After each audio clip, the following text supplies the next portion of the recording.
Now, despite what some sci-fi enthusiasts might think, folklore and other such kinds of superstition don't vanish the moment a society figures out how to travel through space. Indeed, one could hardly find a people more religious than Arau's Tehli, whose worldview is full of ghosts, demons, and various mythical creatures. Mythical creatures like the subjects of today's video, the Runo, or Goblins as the term might also be translated. While descriptions vary quite a bit from town to town, it's generally agreed that they are short, humanoid creatures covered in straw. Indeed, this last detail is so important that the word Juno itself is most likely derived from the word for straw, Jana. Likewise, most everyone agrees that they are quite fond of other people's belongings. But this wasn't always the case. Indeed, it is said that the Juno were once the sole inhabitants of Arau. They were plentiful and they built countless stone cities and bridges whose ruins are still around today. Much like the Tehli themselves, the goblins too had come from their own home world beyond the stars, having been summoned by the God King to settle the land. But then, as the story goes, the God King grew tired of these subjects. They were loud, rowdy, and frankly not that interested in learning about the great philosophical truths the God King had spent the past 13 million years perfecting. Thus they were cast aside, banned from setting foot inside the civilized world ever again, and sentenced to roam aimlessly for the rest of eternity. The God King even put antlers on their heads so that everyone would know that, like the deer of the forest, the Juno belong in the wilderness.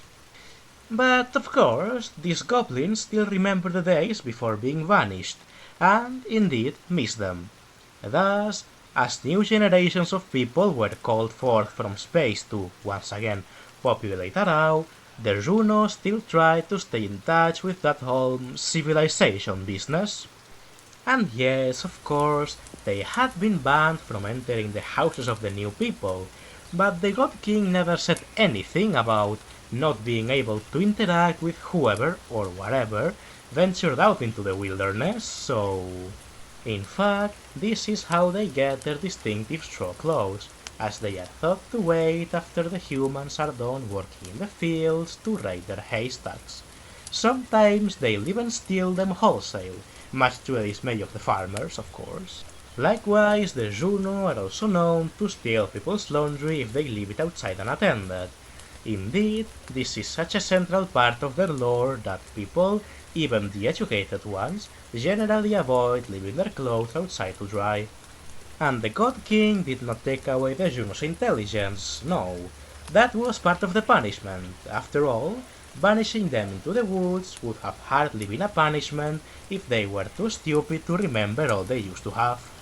But, of course, that also means that they are still smart enough to come up with increasingly creative ways to circumvent the ban placed upon them.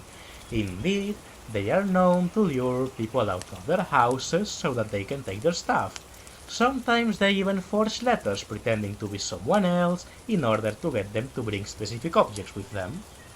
In a way, you can think of them as reverse vampires, only that, instead of wanting to get inside your house, they want you to go outside. There is, however, a way to protect yourself from the Juno. Indeed, as former subjects of the God King, they are still bound by certain laws and can still be taken to court over their transgressions.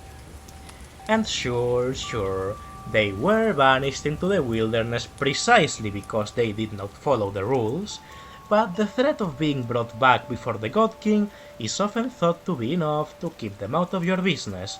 Thus, it's not rare to see court notices stapled to trees or lampposts. And if that doesn't work, you can always bribe them with grapes. They like grapes.